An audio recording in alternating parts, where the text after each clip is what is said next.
Labrīt visiem, kas esat arī klātesoši, un arī tie, kas skatāties arī šīs svētrunas ierakstu, lai Dievs svētī jūs Dieva vārdu dzirdot, un arī, kad mūsu sirdis ir atvērtas tai patiesībai, kas nāk mūsu virzienā arī šajā rītā. Un iepriekšējās svētdienās, kad mēs esam bijuši kopā, mēs esam mācījušies par to, ka lūkšana bez disciplīnas gandrīz ir bezspēcīga. Mums vienreiz liekas tā, ka mēs lūksim, un tad Dievs viss skries un darīs, un paši, kā varētu teikt, neko mēs nedarīsim. Un tad mums nāk tā apgaismība par to, kad mēs tā kā esam daudz lūguši, bet nekas nenotiek. Un tad mēs sākam domāt, kas nav kārtībā, kāpēc tas tā ir. Un es gribētu arī šajā rītā tomēr skatīties uz to un turpināt to, ko mēs labi esam iesākuši par taisnīgu lūkšanu, par šo disciplīnu. Un, ja mēs apzināmies to, ka Dieva valstība ir Dieva kārtība, ir Latvijas valsts un ir Latvijas valstī kārtība, ja? Vismaz mums cenšas sakārtot likumdošanu, lai mums ir tiesiska valsts un tā tālāk. Bet jūs esat arī dzirdējuši par to, ka Dievs ir tiesnesis un ka viņš tiesās taisnīgi tautas. Ja? Tas nozīmē to, ka katrs no mums pēc šīs zemes dzīves nostāsies soļa krēsla priekšā. Dievu priekšā, valdnieku priekšā, kur mums nāksies atbildēt par to, ko esam darījuši. Šeit, kad esam dzīvojuši. Viņš tiesās taisnīgi, un tad mēs redzam to, ka tas ir viņa valstības kārtība. Un ja mēs sakām, ka esam Dieva bērni, ka esam Dieva valstības pilsoņi, mēs esam izglābti, un kā Bībelē lasām no tumsas Dievs mūs ir izrāvis un pārcēlis savu dēlu gaismas valstībā, katru, kas savu dzīvi ir uzticējis Jēzum kā savam kungam un glābējam, un to ar muti ir apliecinājis. Tad mēs redzam to, ka daudz kas ir mainījies mūsu dzīvē, un mums tagad nav jādzīvo tajā tumsā, un tie tumsas darbi nav jādara, bet mēs dzīvojam gaismā. Un Kristus ir tas, kas mums rāda un parāda to, kā patiesībā lietas darbojās. Un mēs arī lūdzam Dievs, lai nāk tava valstība. Kur nāk? Lai nāk tava valstība šeit virs zemes, lai notiek tavs prāts, kā tas ir debesīs. Tas nozīmē to, ka viņa valdīšana, viņa likumdošana, viņa visas šīs lietas, kas ir saistīts ar kārtību un ar attīstību valstībā, tam visam būtu jau jāsākās šeit ar draudzi. Tam būtu jāsākās ar Dieva ļaudīm.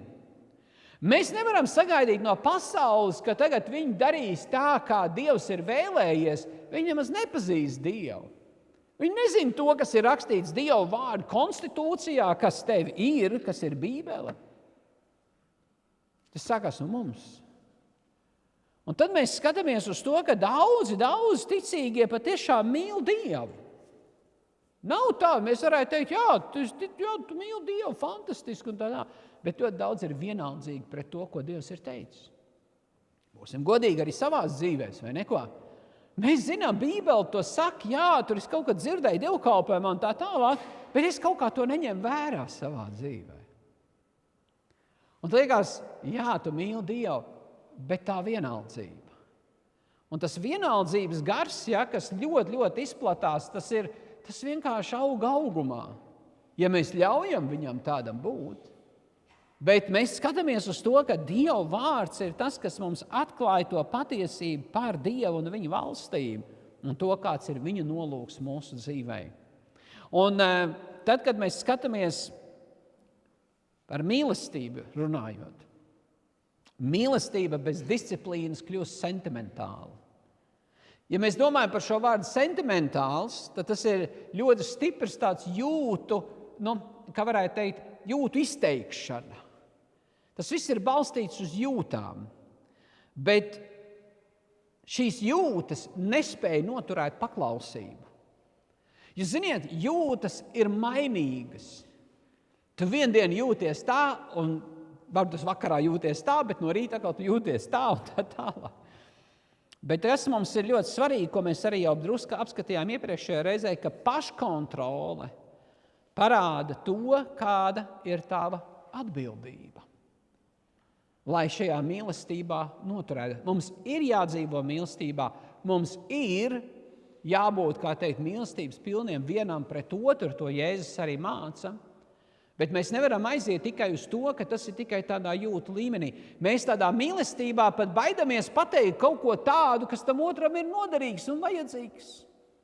Pat tad, ja gadījumā viņš uzmest lūpu uz mums un kļūtu dusmīgs. Mums ir jārunā patiesība mīlestībā. Un redziet, bez šīs disciplīnas mēs būsim ļoti, ļoti ātri ievainojami. Jo mēs balstīsim tikai uz to, ka mīlestība ir kā tāds jūtu izpausme. Jūs esat bijuši kaut kur dievkalpojumos, varbūt tās arī šeit, un tad jūs sakāt, tas mācītājs tur rājās uz mani, tieši uz mani. Tā mēs parasti domājam, ka mācītājs tikai runā uz mums, vienīgo aizmirstam pa pārējiem visiem. Bet ka viņš tur rājās un ka viņš tur tāds dusmīgs ir bijis un tā. Mēs varētu teikt arī par Jēzu Kristu, kad viņš jau arī bija citreiz, tāds parādījis savu attieksmi uz mācekļiem vai neko. Vai ne? Un līdz ar to mēs it kā to tā Bībelē, mēs to pieņemam, kad, piemēram, Jēzus teica uz Pēteru, Sātana atkāpies no manis. Un ja mācītājs pieiet un pateikt uz tevi, skatoties uz tevi, Sātana atkāpies, ko tu teiktu? Ko tu teiktu? Un tāpēc mēs redzam to, ka disciplīna ir ļoti, ļoti svarīga. Piemēram, mēs runājam par autoritāti, mēs runājam par to, ka katrs mēs gribētu sasniegt kaut ko savā dzīvē, kur mums ir tā autoritāte mums ir dota, bet nedisciplinētu cilvēku rokās autoritāte kļūst bīstama. Kāpēc es to varu teikt? Piemēram, ja vecāki nesaprot lietas būtību, un viņiem ir dota autoritāte, bet viņi savu dzīvi, piemēram, tikai pļēguro, un, teiksim, visu tā naudiņa, kas ienāk iekšā, viņi iztērē, tad kas tajā ģimenē cieš? Bērni no tā cieš. Tāpēc, ka vecāki nav disciplinēti. Rīkoties ar to, kas viņiem ir dots priekš tiem bērniem, piemēram, rūpēties par to. Un tāpēc mums ir svarīgi apzināties to, ka nedisciplinēta cilvēka rokās autoritāte kļūst bīstama. Un mēs varētu arī pat teikt tā, ka Dievs tādēļ atliek to paaugstinājumu, kuru tu varētu iegūt tikai tāpēc, ka trūkst disciplīna. Bet atlikšana nenozīmē noliekšana, ka tev tas nevarētu būt, bet mums ir jāapzinās to, ka Dievs pie mums strādā un mums tā disciplīna ir vajadzīga. Es to visu laiku cenšos tā uzteikt, to, ka mums tā disciplīna ir vajadzīga. Un tad arī tas paaugstinājums nāks, bet paaugstinājums nāks ar disciplīnu.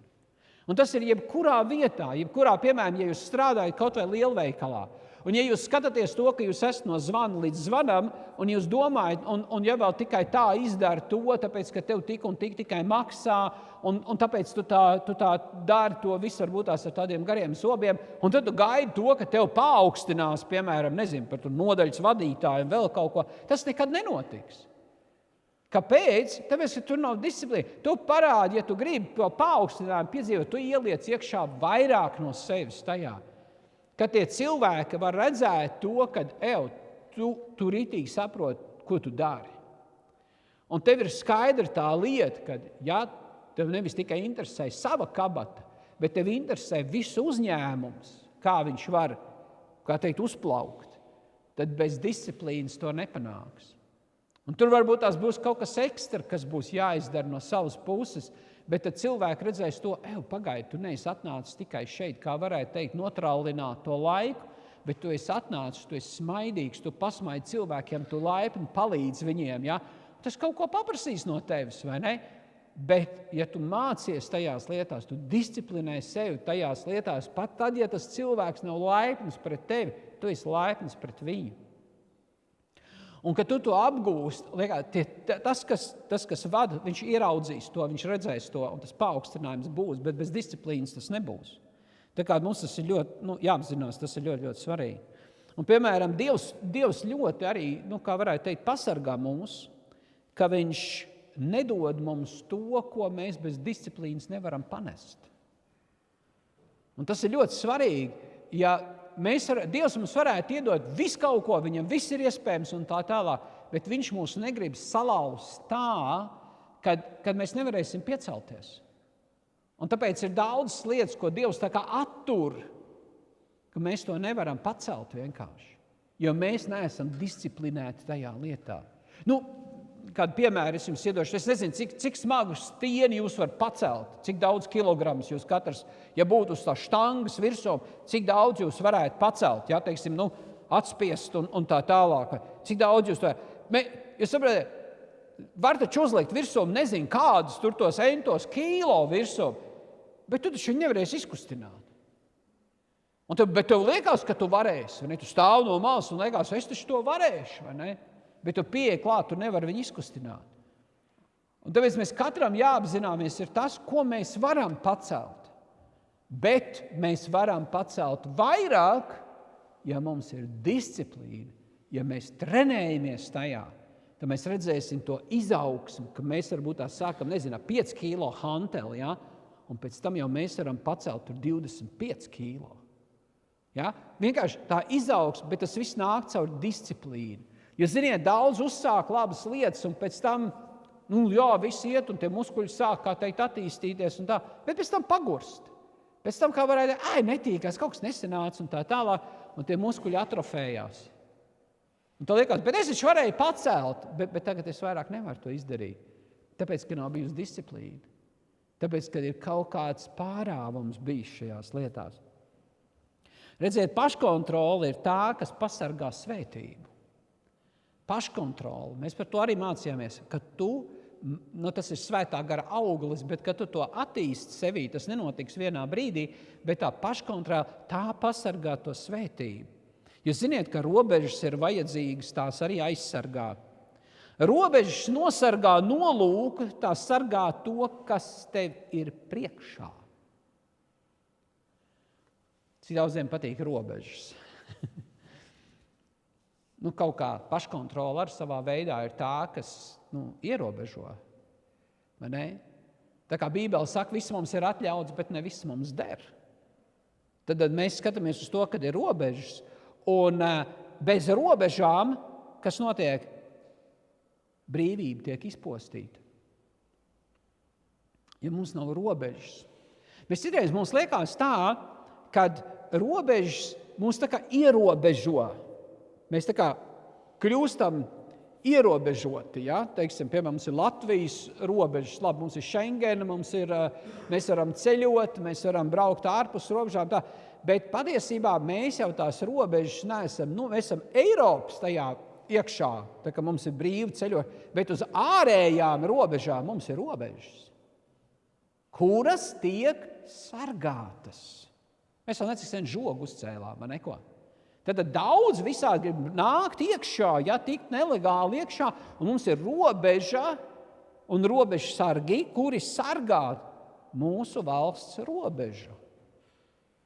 Kā būtu, ja vispār nebūtu tā robeža?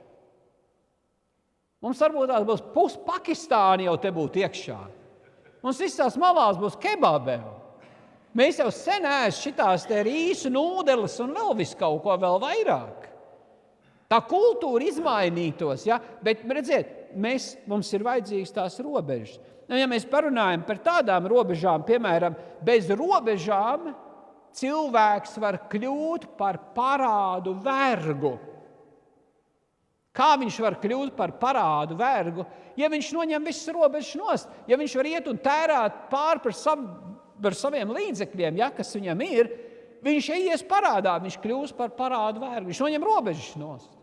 Bet ja viņš paškontrol, ja viņš sev ierobežo tajā, man ir tik un tik ienākumu, un es nevaru pārtērēt šos ienākumus, Un man varbūt būs jābūt pieticīgam kādās lietās, bet es neieiešu parādā. Redziet, jūs māk nolikt sev robežas un disciplinēt sev pie tā, kas jums ir, un ar to darboties.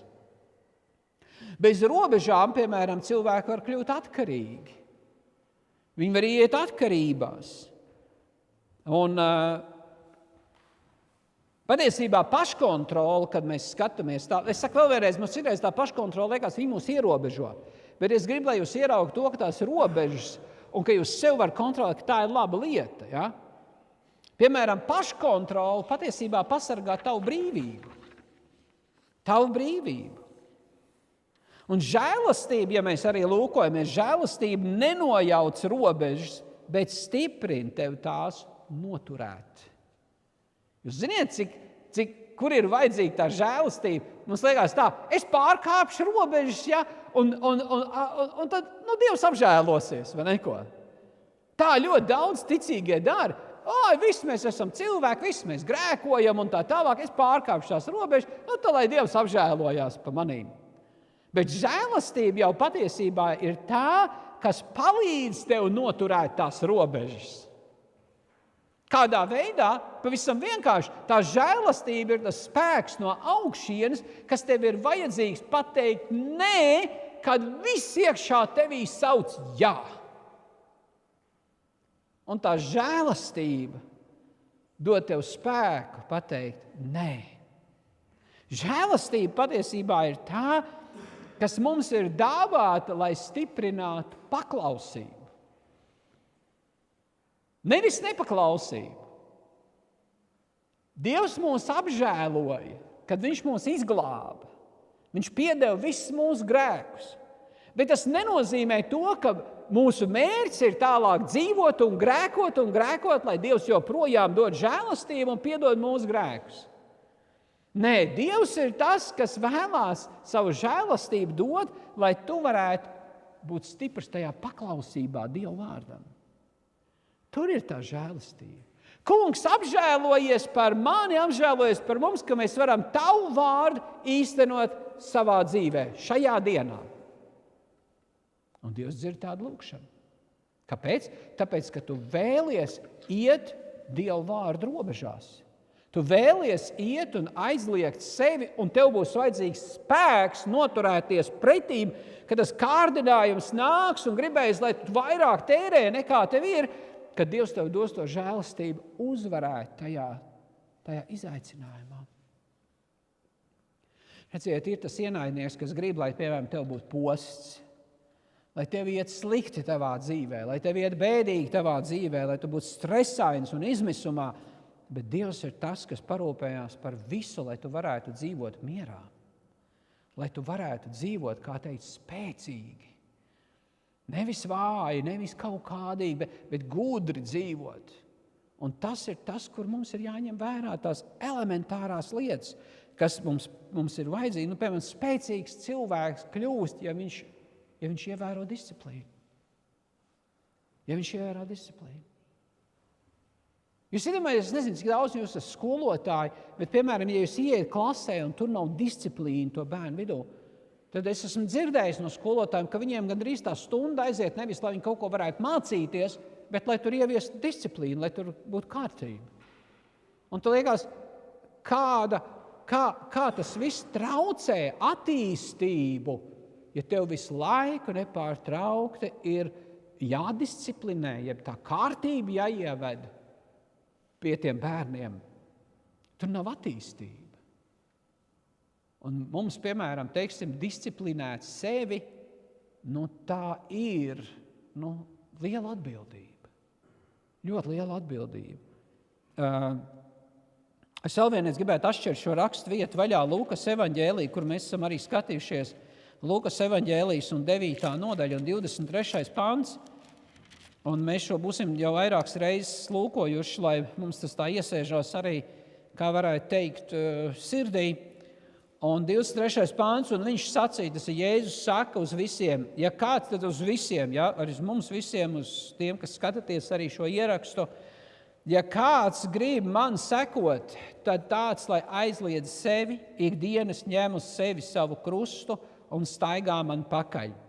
Un man liekas, tā tēma, ko mēs arī ejam cauri arī visam šim dievkalpojumam, ir tas ceļš, tā virzība, tā attīstība mūsu dzīvēs. Tikai jautājums ir tāds, vai mēs ejam to paši, pēc sava prāta sapratnes, pēc sava prāta gudrības, vai mēs tomēr ņemam vērā to, ko mūsu kungs un glābējs mums parāda, un kā viņš mūs arī, teiksim tā, pamāca un pārmāca, jo tā arī ir disciplīna.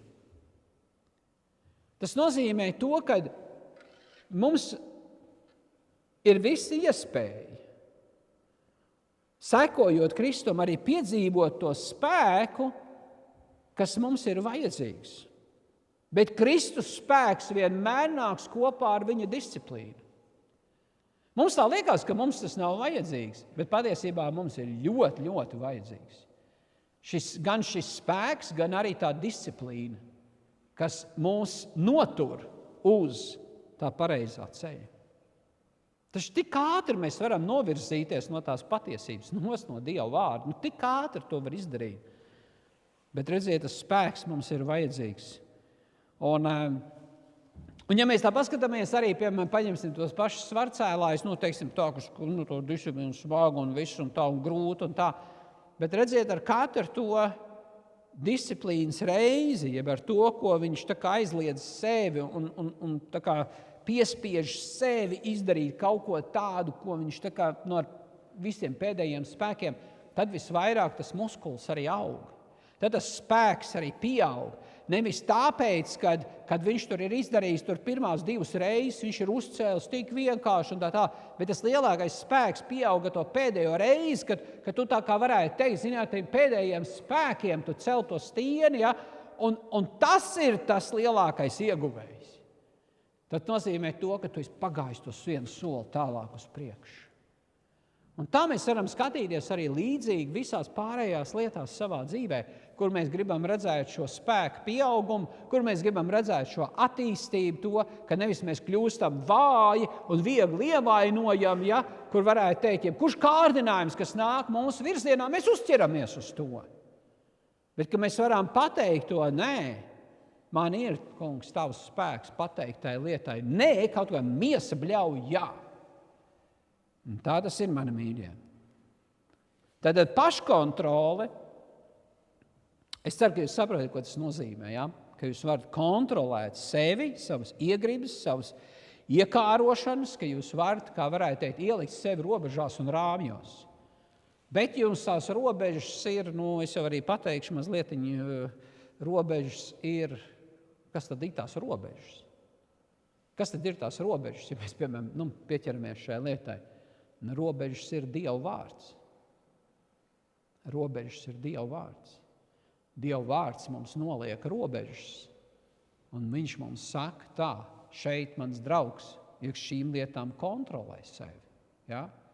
Kaut vai, piemēram, mēs varētu teikt, tev nebūs laulība pārkāpt. Kas to saka? Tās ir robežas, vai ne? Tev nebūs iekārot to, kas ir citam. Kas to teica? Dieva vārds vai neko? Tad mums Dieva vārds patiesībā ir tas, kas mums skaidri parāda tās robežas, ja? Un ka mums viņas ir jānotur. Kā mēs viņas varam noturēt? Paškontrolē. Kas mums ir vajadzīgs? Disciplīna, lai mēs to varētu izdarīt. Jo bez tām mums vienkārši nesanāks. Vienkārši tāpat neizdosies. Tātad paškontrole ir tā, kas valda pār ieradumiem. Mēs pagājušajā reizē mācījāmies par ieradumiem. Ieradumi valda pār tavu raksturu, un raksturs valda pār tavu nākotni. Tātad svarīgi būtu apzināties to, kādu nākotni tu vēlies.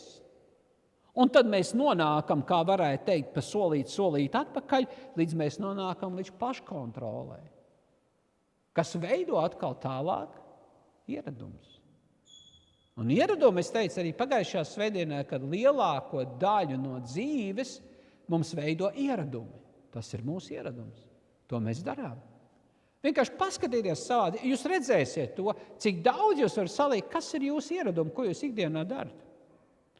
Un kaut vai, piemēram, viens ieradums, es jums varu iedot, teiksim, piemēram, tavs ieradums ir, piemēram, 3 kafijas dienā. Citam ieradums ir 1 kafija dienā.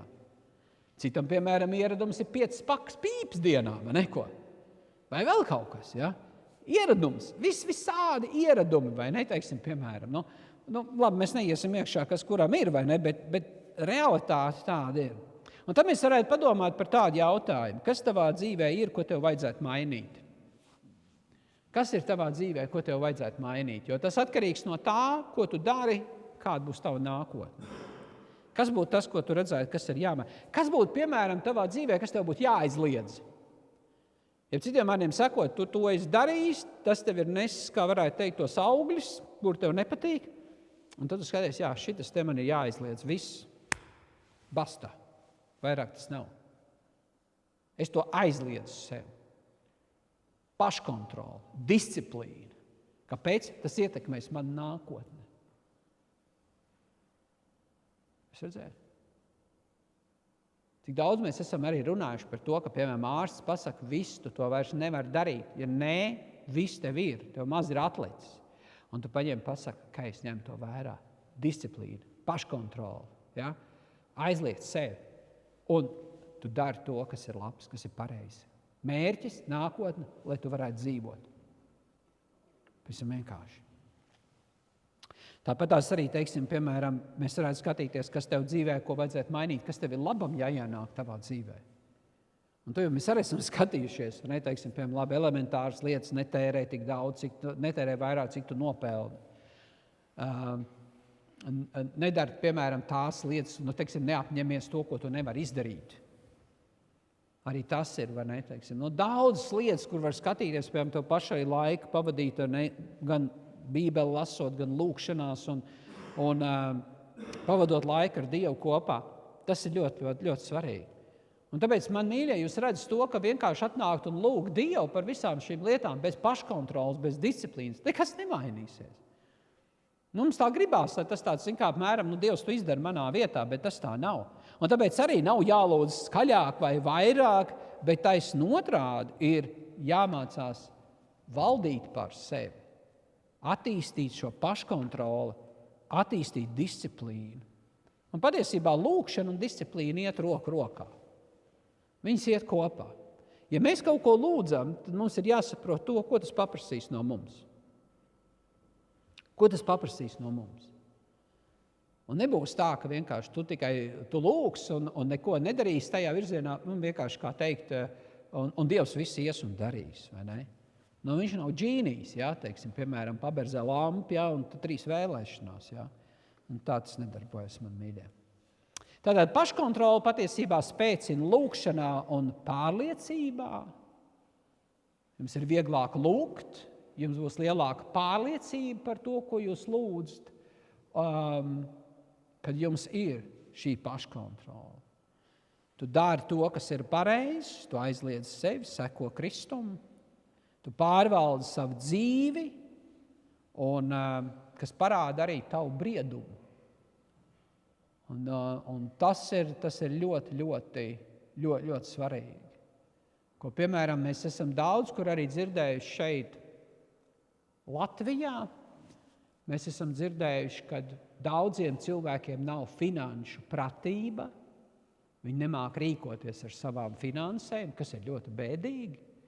Patiesībā daudz, kas ir pieejams, lai varētu tik tiešām pārvaldīt savus finanses. Tāpēc arī skumji ir dzirdēt to, ka tik daudzi miljoni eiro tiek no cilvēkiem Latvijā izkrāpti. Tas nozīmē to, ka kaut kādīgi krāpnieki ir varējuši piemuļķot. Savā veidā tas ir tā, mēs teikt tā, kaut kas nav bijis īsti riktīgi un pareizi. Vai rīcība, vai darbība. Bieži vien cilvēki, ko grib, viņi grib ātru peļņu. Un tad visādi šie te vietējie investori, ja, kur, teiksim, piemēram, viņi, tu tikai iedod to un to, vai ne, teiksim, cik daudz no jums esat saņēmuši no šitiem te aizjūras prinčiem e-mailus, esat dabūjuši? Man regulāri nāk, un tu vari dabūt tur miljonus, un viņš tur ir gatavs, nezinu, kā pārskaitīt, tad vēl visi šitie baņķieri, ja, kas pēkšņi viņiem ir tur tādi, viņš tur bankā strādā, viņš tur ir tādi līdzekļi. Es to visu summas salikt kopā, varētu visu Latviju svētīt pāri, visu parādu apmaksāt tev. Vai nekas ir Latvijas parāds? Bet jūs redziet, tas viss ir tagad tāds, redziet, un cilvēks ieraug tās nulles, un viņam sastāst visas tās muļķības, un viņam nav paškontrola, viņam nav disciplīna, viņš grib ātri to vai neko. Un rezultātā viņš pārkāpj savus robežas un pazaudē savu brīvību. Tas ir bēdīgi, man mīļie, vai neko. Un tas arī notiek ar to, kad, piemēram, disciplīna bez robežām sabrūk. Padomājiet par to. Disciplīna bez robežām sabrūk. Tad Dieva vārds jums ir dots kā tā robeža, ja? Un jūs ņemat vērā to vārdu. Tas vārds jūs pasargās. Ka kāds, kas zvanīs jums un gribēs jums izkrāpt un piemuļķot jūs teiksiet, man ir robežas. Un es varu pateikt, ko es domāju par to. Un es darīšu tā, kā ir pareizi, lai mēs dzīvojam. Un uz to mēs varam arī sacīt savu amen. Un lai Dieva žēlastība ir ar mums, ka mēs arī to varam piedzīvot. Ka mēs arī to varam piedzīvot savās dzīvēs. Labi, piecelsimies lūdzu kājās un nolieksim galvas, lūksim Dievu. Halleluja.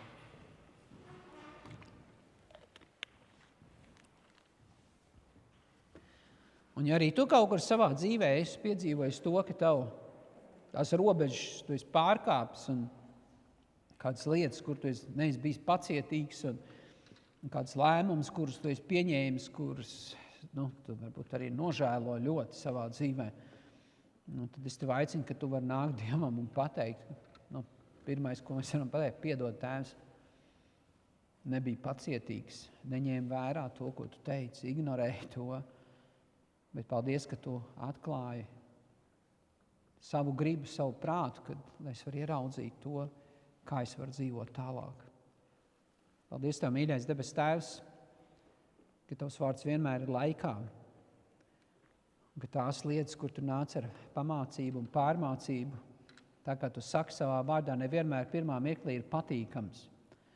Bet ka mēs ņemam to vērā un trenējamies tajā, un atgādinām sev to, kas ir tik ļoti svarīgs priekš mums, katra. Mēs redzam, ka tas nes brīnišķīgas augļus, ka mēs varam piedzīvot Tavu spēku un Tavu palīdzību, kungs. Katru reizi, ka mēs lūdzam, katru reizi, ka mēs nākam pie Tevis, Tu redzi to, uz ko mēs esam gatavi. Ka mēs esam gatavi, kungs, aizliegt sevi ikdienas ņemt savu krustu un ikdienas seko Tev, kungs. Uz to mēs lūdzamies Tavu svētību un Tavu palīdzību un māci mums un disciplinē mums un parādi mums to, kā vislabāk mēs varam paveikt šo uzdevumu, kur Tu mums esi arī devis. Paldies Tev, kungs, ka varam visas tās savas rūpes un raizes nākt pie Tevis un izteikt tās Tev un atdot tās Tev.